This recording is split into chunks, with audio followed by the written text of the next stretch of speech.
Una to. Ha? Hindi ko talaga. Kasi kung ano, simula BGC ako ng madaling araw, talagang kinakabahan ako sa unahan. Kung sa video ako sa Pilipinas sa atin, pag talagang nakakain makudola, kumakanta. Pero dito, iba talaga. Iba dito talaga mahihilig ka. Kailangan kasi talaga dito tama yung ating ipapahayag kasi makakain ng lahat at t-shirt ng kapatiran sa iba. Hindi po yung masamang alam. Kailangan ano, nasa tugma sa salita ng Panginoon. Diba? Nawa po ay ano tayo, huwag matip na matulog kasi yung, alam ko kung paano kayo matulog, meron niya talaga chicken prayer na ganyan, pero ganyan-ganyan ko. Diba? At hindi lang yung hallelujah na tol, walang ganyan, tapos babagsak na lang. Dapat alert tayo, makikinig tayo sa telephone yun. Diba? So, sino po ba dito ang nakaranas na tuksuhin? Ng Diablo. Lahat tayo ay nakaranas ng pagkatukso. Kaya ngayon pag-aaral natin how to overcome temptation. Maganda po ba, di ba?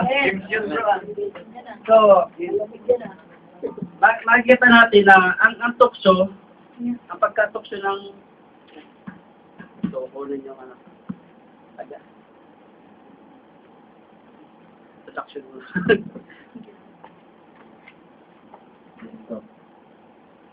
So, bago po tayo pray, ipaliwanag po muna kung saan po nagsimula yung tukso po, yung pagtimpo sa atin.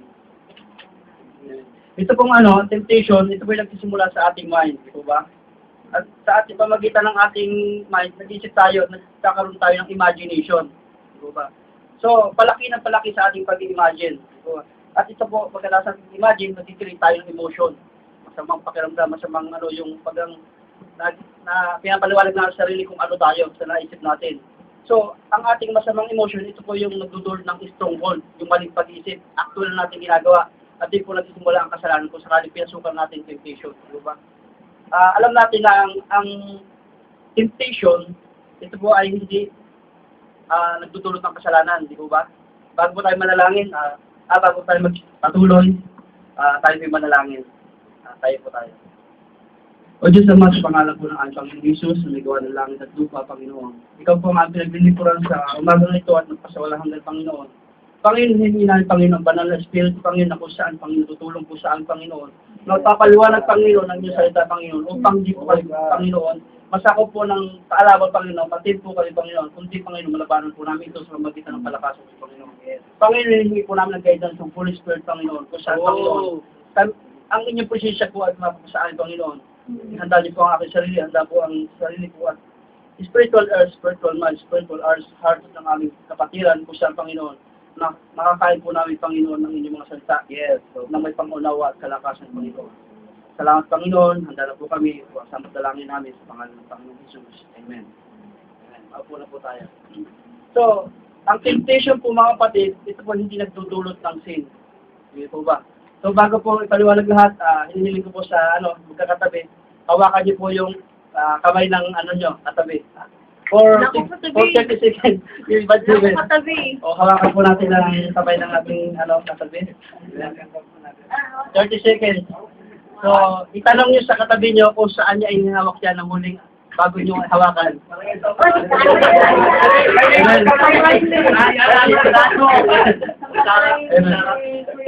Galing kami.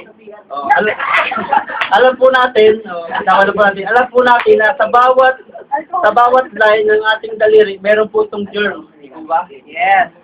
At ang germs na ito ay nag-cause ng pagkamatay ng spiritual being, ng ating sariling yung ating katawan. Nagdudulot po ito ng pagkamatay ng human being po, di ba? That germ that kills human being, di ba? So, ang papaliwanag ko sa inyo, mga kapatid, germs cannot cause sickness. Alam niyo po ba yun? Ang germs ay hindi nagdudulot ng sakit. Bakit? Dahil po, ang germs can cause sickness kasi buhay pa kayo ngayon, di ba? Kaya wala kayong sakit ngayon kasi ang germs hindi nagdudulot ng sickness, di ba? Ang nagdudulot ng sickness, germs can cause sickness. Germs cannot cause sickness. It is your weak immune system, di ba? So, yan po ang ating pag-aaralan ngayon kasi ang ating pag-aaral ngayon ay may kaugnayan po sa ating spiritual immune system na temptation is not cause you to sin. Di ba ba? So, pag pumasok ka na sa temptation, doon ka pala magkakaroon ng sin kung sakaling inaktual mo na. Di ba ba? So, sabi mo sa katabi mo, salamat sa Diyos, magaling ako at wala akong sakit. Amen. So, ang kinakailangan natin para magpatatag ang ating spiritual immune system, kailangan natin ng filled with spiritual immune system. Paano po ba natin magagawa to? So kailangan po natin paglabanan kasi ang temptation kasi ito po yung kumbaga pag pinasukan natin temptation, magdudulot sa atin ng sin eh. So kailangan palakasin yung yung weak spiritual immune system. Kailangan nating kumbaga i-build yung ating heart. Ano po yung kailangan natin? Kailangan natin ng loving relationship. Amen po ba? Unang-una, loving relationship tulad ng pinag-aaralan namin na Brad Wheeler fellowship. Ito po yung ang unang-una sa loving relationship. Ito po yung loving relationship to God. Di ba? Yes, napag-aralan natin sa Bible study. At ikaw wala po yung loving relationship to others. Yung pagmamahal mo sa kapwa mo, katulad ng pagmamahal mo sa iyong sarili. Di ba? Kung ganyan ang ating takbo ng buhay, yung ating spiritual immune system, kung puno-puno tayo ng pag-ibig sa atin, wala nang buwang ang temptation. Kumbaga, ang isip natin nakafocus lang sa Diyos. Di ba? Kumbaga yung makita natin temptation, mali na agad yan. Kumbaga meron tayong pangunawa na mali ang gagawin natin. So, ang tanong ko sa inyo mga kapatid, sino mga uwi sa Pilipinas? Jen. Ngayon, nandito tayo sa Jeddah. Alam natin punong-puno tayo ng malakas ang ating pananampalataya. Spiritual immune system natin malakas. Pero pag uwi natin sa Pilipinas, diyan tayo talagang atakihin ng diablo, di ba? So anong kinakailangan natin? Kinakailangan natin gawin. Okay. Amen. So pag pala malakas pa rin ang ating immune system, pwede pa rin tayong mamatay, di po ba? Sino naniniwala? Pwede pa rin tayong mamatay. So, pag malakas ang ating immune system. Kasi yung ating pag-usapan ngayon, inner. So, kailangan nating makita yung outer. Kailangan pupuno tayo ng filled with yung mga pagbabasa ng Bible, yung pakikinig ng music, yung tulad ginagawa natin, yung immune system natin mataas. Pero pag dumating tayo sa Pilipinas, ibang takbo ng ng lugar. So, kailangan hindi ka pahara-hara. O kailangan mag-examine knowledge ka. Pahara-hara sa Quezon, kailangan yung sa kalsada ka, kailangan hindi lang malakas ka, ibig sabihin malakas. Kailangan, di ba, yung sa paliwanag ko sa inyo, yung sa kalsada, pag may pusa dyan, tatamaan ng malaking bus. Kahit pa yung pusa, sobrang macho yan, sobrang, kumbaga malakas yung katawan niya, tulad ng sa spiritual natin, kung malakas ang ating katawan, tapos hindi tayo nag-iingat sa ating outer environment, pwede tayong mamatay. Pwede tayong pasukin ng Satanas, pasukin ng temptation, nandudol sa atin ng tukso, di ba? So kailangan natin ng wisdom and knowledge, di ba? So your biggest need is to love. Punuin mo yung iyong puso ng mga kapatid ng pag-ibig. So ang ating pag-aaralan ngayon, introduction pa na yun. Ang pag-aaralan ngayon ay 2 Samuel 11:1. Nang magtagsibol, panahong angkop sa digmaan, pinalabas ni David ang buong hukbo ng Israel sa pangunang Joab at ang iba pang pinuno. Pinuksan nila ang Amonita at kinugkog ang Raba. Si David ay nagpaiwan na sa Jerusalem. Amen po. Ano po yung napapansin nyo dyan? So, ang pinakamalaking nakita ko dyan, si David ay nagpaiwan sa Jerusalem. So, ating pag-aaralan ng temptation. So, bakit natin dyan si David? Kasi yung bandang huli, kung bababaan nyo, natip po siya kay Bethsheba. So, anong dahilan nun? Hindi ako nung kay Francis, kay Pastor. So, anong dahilan nung nagkatala si David? So, ang pinakang point dyan, si David ay nagpaiwan sa Jerusalem. Makita natin dyan, dalawa ang nakita ko dyan. Yung ginawa ni David dyan, ito po yung perfect set-up of sin. Kumbaga, naglalakad, oras ng labanan nun, makikita niyo dyan, magtagsibol, kumbaga maganda yung paglalabanan yan. Oras ng labanan, si David, pinapunta niya yung mga kasamahan niya sa yung mga para maglaban sa ano yan, sa Palestine. So si David nagpaiwan siya sa Jerusalem. So, diyan, noong time na yan, si David naglakad sa rooftop, nakita niya si Bathsheba noon, na naliligo, at doon siya, kumbaga, kung makikita natin, nakita niya, ang ganda ng babaeng to. Kaya yung katulong, pinatawag niya yung katulong niya, kung makikita sa Facebook, serious yung pangalan, sa tinawag yung pangulo, yung katulong niya, sabi niya, pagtanong mo kung sino yan. So, tinawag ng katulong, pinapunta sa kanya, yun, doon nagsimula yung kasalanan, nung, yun, may nangyari na sa kanila. Kasi nga, nakita natin dyan, si David ay nagpaiwan sa Jerusalem. Makikita natin dyan, sa spiritual na buhay natin, when you're absent, nagkakaroon tayo ng kasalanan. Amen. Kasi makikita natin yan, si David ay nagpaiwan sa Jerusalem. So, kailangan pala sa isang ministry, kailangan hindi tayo absent. Di po ba? So, umabsent ka na sa ministry, pero huwag kang absent sa master. Di po ba? Amen po. So, ang kailangan natin gawin, kung may mga schedule dito sa church, magpagamit tayo sa Panginoon para hindi tayo atakihin ng kalaban, di po ba? So, yun nga po. At ang kalwa dyan, nakikita ko ang kasalanan dyan ni David. Si David ay nagpaiwan na sa Jerusalem. So, nagpaiwan siya, ibig sabihin nag-iisa siya. Ayun na pinagkaralan natin, when you're absent. Ang ikalwa po, when you're alone, di po ba? Nakita natin na nag-iisa si David, saka siya nagkaroon ng pinasok siya ng kalaban sa isip niya na yun nga kailangan niya ng kapartner imbes na yung kanyang espada puno ng dugo nasa kama siya ni Bathsheba. At doon nga po imbes sa ating spiritual na buhay kung tayo nag-iisa sa ministry, kung wala tayo sa ministry at tayo nag-iisa, pwedeng pumasok sa atin yung mga bagay na sa bahay, kung nasa bahay tayo, pwede sa internet, pwede pumasok sa isip natin ng mga bagay na makahadlang sa gawain. Di ba? Pwede tayo magbukas ng mga site na mga may kalukuhan, mga site na hindi ayon sa kalooban ng Panginoon. Kaya sabihin mo sa katabi mo, huwag kang mag-iisa, nandito ako. Nandito ang Panginoon. Huwag kang mag-iisa, samahan kita. So, sino mga single dito? Amen. Sa mga single, kailangan nyo ng partner. Yes!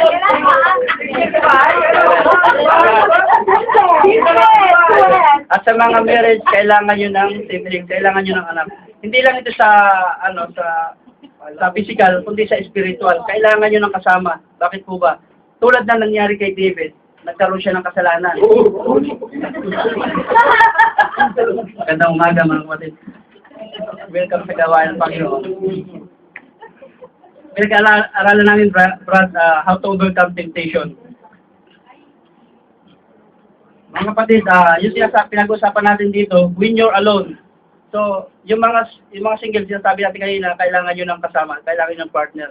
Sa mga married, kailangan ng siblings. Kasi, mahirap kung nag-iisa, mga kapatid. Ito hindi lang ito sa physical, sa spiritual. Kung may kasalanan kayo, mayroon kayong mga habits na kasalanan, kung hindi mo ito mailalabas, mailalantad, lalaki ito ng lalaki. Diba? So, kailangan i-share mo sa kaibigan mo para mapayuhan ka ng advice, para maputol na agad yan. So, hindi mo makakaya mag-isang alisin yan hanggat hindi ito nalalantad sa liwanag. Kailangan idulog mo sa pastor, sa pastora, sa mga elder, o sa mga, kailangan talaga may kasama ka. Di po ba yung sinugol ni Jesus Christ yung kanyang 72 na dalawa-dalawa yun. Kasi kung mag-mentor sila ng babae, pwede silang ang malalaki ka, i-mentor ko babae na wala akong kasama, pwede kang dayain ng ganda ng isang babae, pwede kang dayain ng kanyang salita, ng ganda ng boses. So, kailangan mo ng kasama, tagapag-alala. So, sa mga uwi ng Pilipinas, at sa mga pupunta ng ibang bansa, don't be alone. Kailangan hindi kayo absent sa ministry. Pero hindi mag-good friend. Hindi po. Ang pinag-usapan natin dito sa spiritual. So, yan nga po. Bawal pa, hintayin mo na lang. Kung malaki yung yung pagpupuno mo sa iyong immune system sa heart mo ng loving relationship. Ang Satanas ang bibigay sa iyo talaga matindi rin. So, ang bibigay sa iyo ni Satanas diyan, pride. Kung kung single ka, pwedeng ipagawa sa iyo maging yung wisdom and knowledge natin. So, ang bibigay sa'yo ni Satanas, pwedeng may mag-aalok sa'yo. Kung magaling ka kumanta, ang aalok ni Satanas sa'yo ay yung mga worldly song, sabihin, para mapasikat mo yung sarili mo, para maitaas mo yung sarili mo. Sa mga teacher naman, pwedeng alok ni Satanas sa'yo yung kumbaga, hindi teacher ka, pag ayaw mo tumanggap ng pagtuturo, di po ba?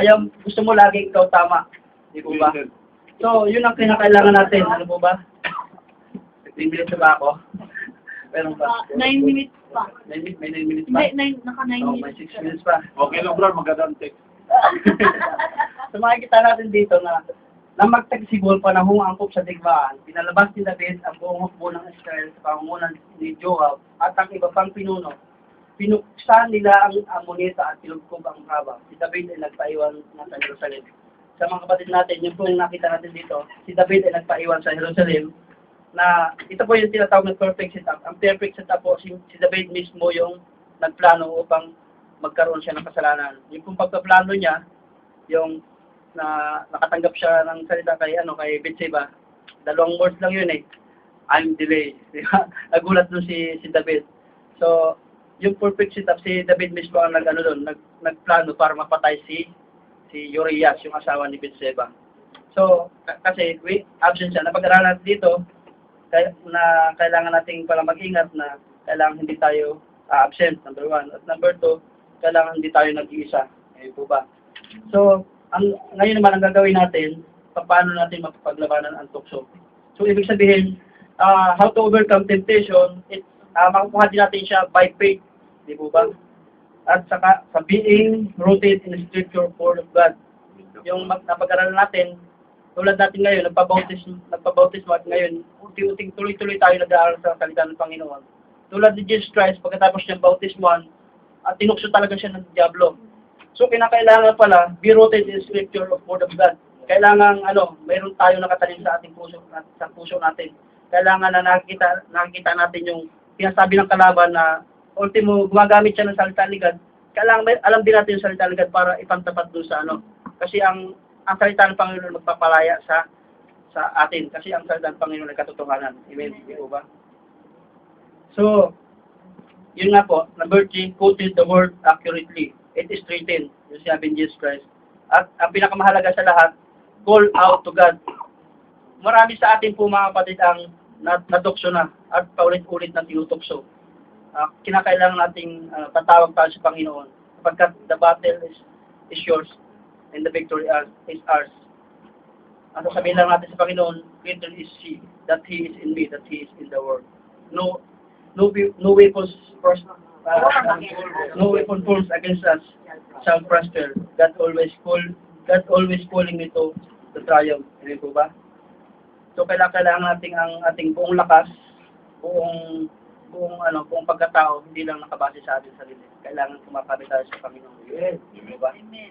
So, ito po, magtatapos na po tayo. So, tumayo po tayo lahat.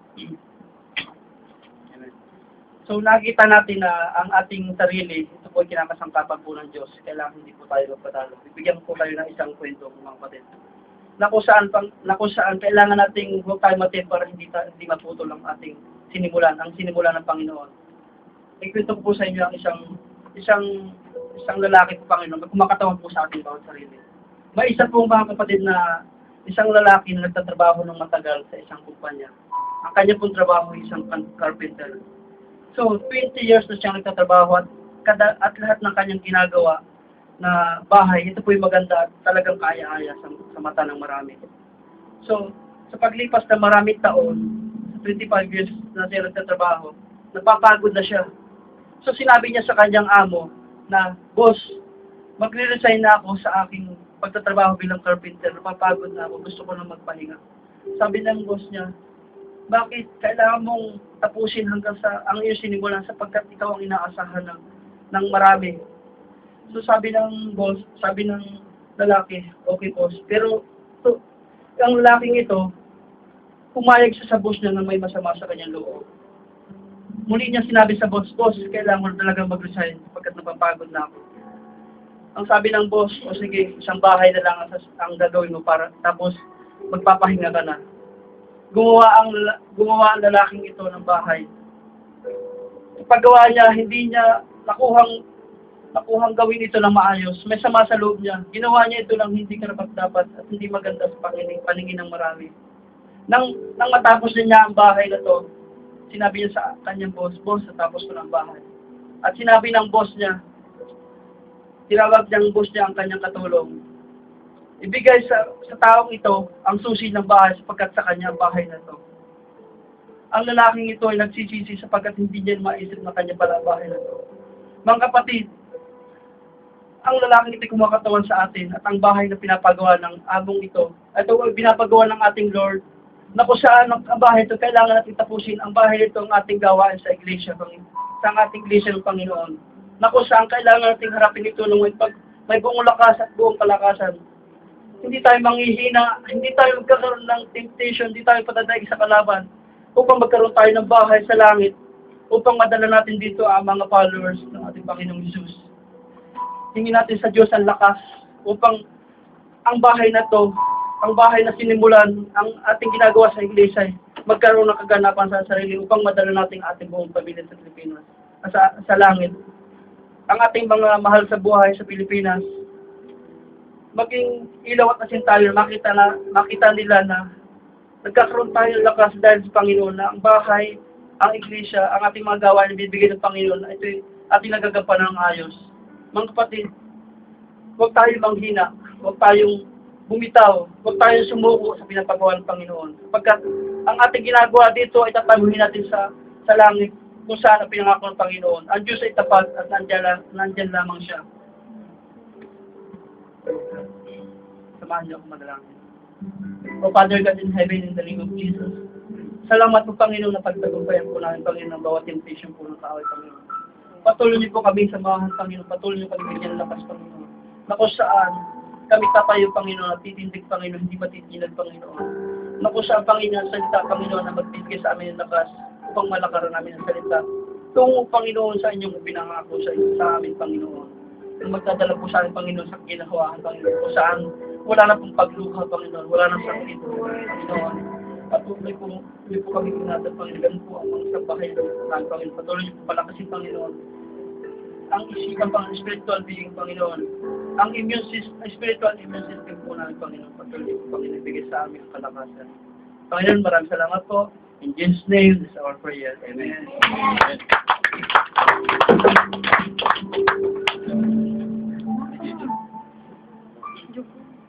Maraming salamat sa Brad Alvin. Tayo po pinagpala sa engineer po ng ating kapatid si Brad Alvin, di po ba?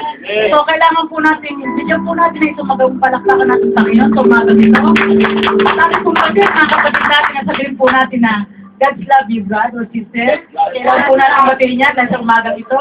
So, ito po yung pagmamahal na binibigay sa atin ng Panginoon. Ano po natin. So, let us acknowledge the presence of God in this place in Matthew 8:20 na dalawa o tatlo nagkakatikot sa kanyang pangalan. Ang Panginoon nasa kalagitnaan natin, mga kapatid. So, kailangan po natin na yun na welcome po na po may umaga yung ating visitors. At welcome natin si Brad Peter Aquino. Okay. Pwede po bang tumayo muna kung sagutan dito, Brad? At ito po yung magpakilala. Diyan na lang. O, sige, thank you. Pangalan niya. Si Peter. Peter Aquino. Ang church ang ka dito sa taga Pangasinan, magandang Pangasinan, na iba po siya ni Pastor Ed. So,